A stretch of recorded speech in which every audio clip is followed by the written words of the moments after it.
Imam Abi Hanifah, Imam Ahmad Ibn Hanbal, Imam Malik, para ulama-ulama terkemuka tidak ada yang ingkar kalau Habib Alwi bin Ubaidillah itu Ibn Ahmad Muhajir ilallah itu memang benar sampai kepada Rasulullah SAW. Yang mengatakan bahwa Madzhabul Arba'ah atau 4 imam madhab mengakui Alawi bin Ubaidillah, saya nyatakan itu bohong. Itu namanya penyimpangan sejarah. Ini berbicara masalah 4 imam mazhab. Tak usah kita jauh-jauh namanya. Yang paling muda ya Imam Syafi'i. Ini teman-teman pernah di fitnah umat.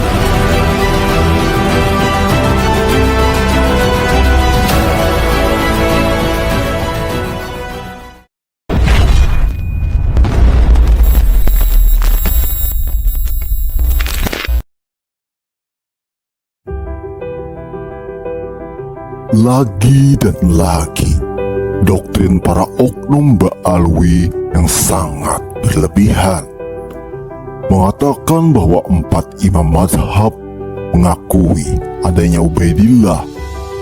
Padahal Ubaidillah ini yang kita tahu sekarang dari tesis Kiai Haji Imaduddin Utsman Al-Bantani adalah tokoh fiktif yang dibuat dan dikarang oleh oknum tak bertanggung jawab. Sampai-sampai para kaum Ba'alwi ini keras dengan pendiriannya, mengatakan kepada para muhibinnya 4 imam mazhab yang kita kenal tidak mengingkari nasab Ba'alwi, yaitu Alwi bin Ubaidillah.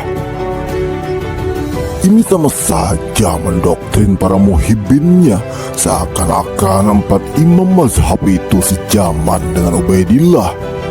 Sedangkan Ubaidillah ini tokoh fiktif yang mereka narasikan terus-menerus dan disambung-sambungkan sebagai penguat bukti bahwa mereka zuriat Nabi. Ini suatu pembodohan dan pembelokan sejarah namanya. Mari kita simak tanggapan Gus Ubed dan Ketua Laskar Bani Tarsid akan statement Ba'alwi yang di luar akal sehat ini. Semoga dari tanggapan mereka bisa membuat kita tercerahkan. Selamat menyaksikan.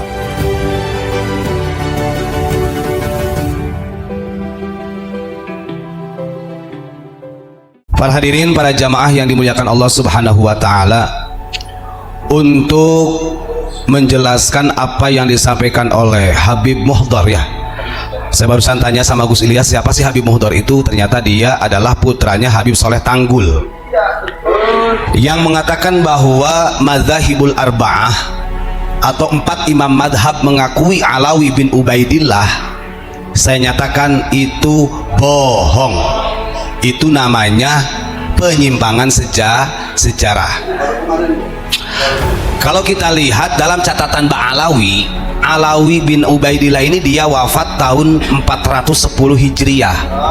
Kita ambil imam 4 mazhab, yang paling muda adalah Imam Ahmad bin Hanbal. Imam Ahmad bin Hanbal saja beliau wafat tahun 240 Hijriah. Artinya bedanya sudah 200 tahun yang lalu. Apalagi dengan Imam Syafi'i, apalagi dengan Imam Maliki, apalagi dengan Imam Hanafi yang lebih tua. Artinya sangat tidak rasional. Itu adalah dalil yang memaksakan. Ingat-ingat, itu dalil yang memaksakan, karena sampai dini hari Habib-Habib ini masih ingin dihormati sebagai dzurriyyah Rasul. Itu catatan. Siapapun itu, mau ada Habib yang lebih tua kek, mau Habib dari mana saja, kalau mengatakan bahwa Madzhabul Arba'ah mempercayai Habib, mempercayai Alawi bin Ubaidillah, itu dusta, bohong. Jangan sampai di dalam kitab Al-Um ini secara tekstualnya disampaikan Z kepada umat. Ini kita punya kitab Al-Um. Kalau kita bongkar sejarahnya ketika syiarnya Imam Syafi'i ketika di Yaman, malu orang Yaman. Nanti saya bacakan. Kalau 4 madhab ini mencintai ahlul bait Nabi, dzurriyyah Nabi, bahkan mewajibkan kepada seluruh umat muslim untuk memuliakan mencintai ahlul bait Nabi, itu betul. Tapi bukan Alawi bin Ubaidillah, bukan Habib. Ini yang keliru. Tidak ada satupun dari madzhabul arba'ah ini yang menafikan ahlul bait Nabi. Tidak ada Imam Maliki, Imam Hanafi, Imam Syafi'i, Imam Hambali menafikan daripada ahlul baitnya Nabi. Tapi yang bermasalah ini justru adalah para habaib yang duriyahnya, katanya duriyah Rasul melalui Alawi bin Ubaidillah yang sekarang lagi rame polemik nasabnya. Kan begitu. Ini jangan sampai menjadi doktrin. Ini perlu disampaikan ya. Nanti saya bacakan nih rentetannya. Karena beberapa kitab, termasuk di dalam kitab I'anatul Thalibin ya, juga menukil fatwa Imam Syafi'i betapa wajibnya umat muslim mencintai ahlul baitnya Nabi. Tapi bukan Habib, bukan zuriyahnya Alawi bin Ubaidillah, bukan. Oh, sampai dini hari aja Ubaidillah ini kok belum terverifikasi sejarahnya.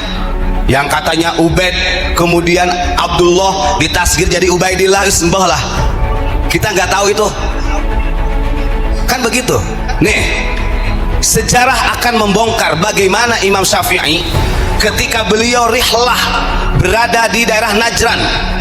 Waktu itu Najran menjadi pusat pemerintahan gubernur yang ada di negara Yaman pada waktu itu. Ini saya bacakan. Karena memang karakter Yaman memang begitu, Pak. Seperti biasa,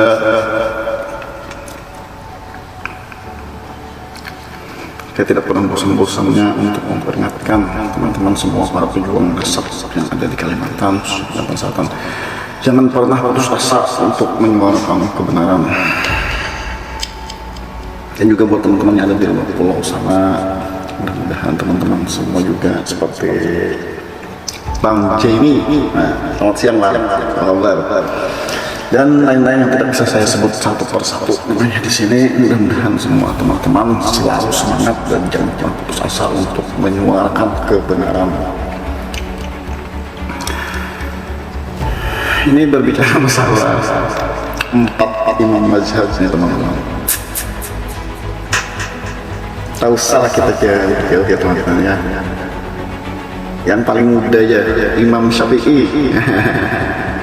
Beliau ini teman-teman pernah di fitnah teman-teman oleh pemerintahan Mesir Yaman, dan beliau ini dirantai teman-teman, di penjara. Kan kalau kita berpikir secara akal sehat, mungkin Imam Syafi'i ini teman-teman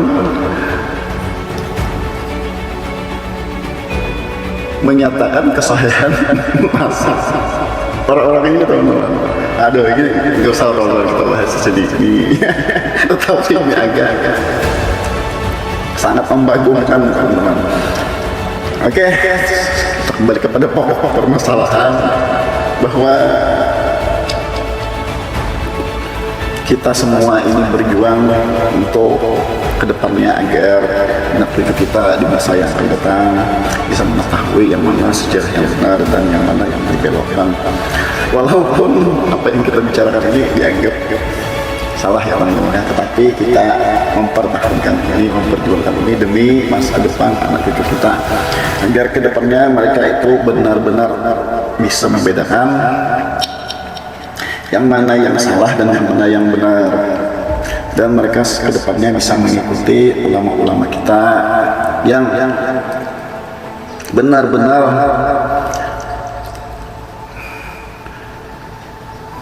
berjalan di jalan yang lurus. Ya, kalau berbicara masalah semua orang juga bisa teman-teman. Nah, setelah dia memiliki ilmu yang ya agak lumayan lah, dia langsung saja berbicara di depan publik. Nah itu teman-teman, itu banyak. Tapi kita bukan permasalahan orang ini apakah dia ini standar apa tidak. Nah itu teman-teman, agar kita semua bisa mengetahui bagaimana ulama yang diikuti dan bagaimana ulama yang tidak atau untuk diikuti. Nah karena saya juga bukan ulama teman-teman, dan juga saya juga bukan orang yang ahli di bidang ilmu itu, jadi kita tidak bisa membahas panjang lebar. Oke, kita kembali kepada pokok permasalahan.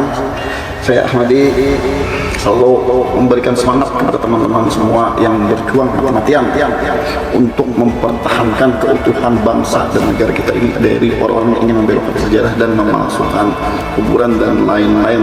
Oke, buat teman-teman juga yang ada di Kalimantan Selatan, khususnya Kalimantan Selatan, jangan putus asa untuk menyuarakan kebenaran. Dan yakinlah kebenaran itu suatu saat akan nampak.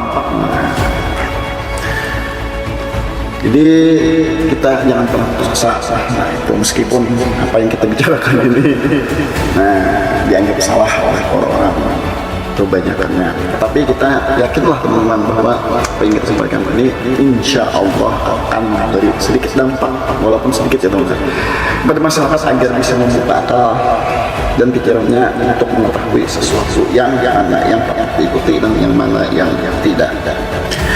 Oke, mungkin sampai di sini saja perjumpaan kita.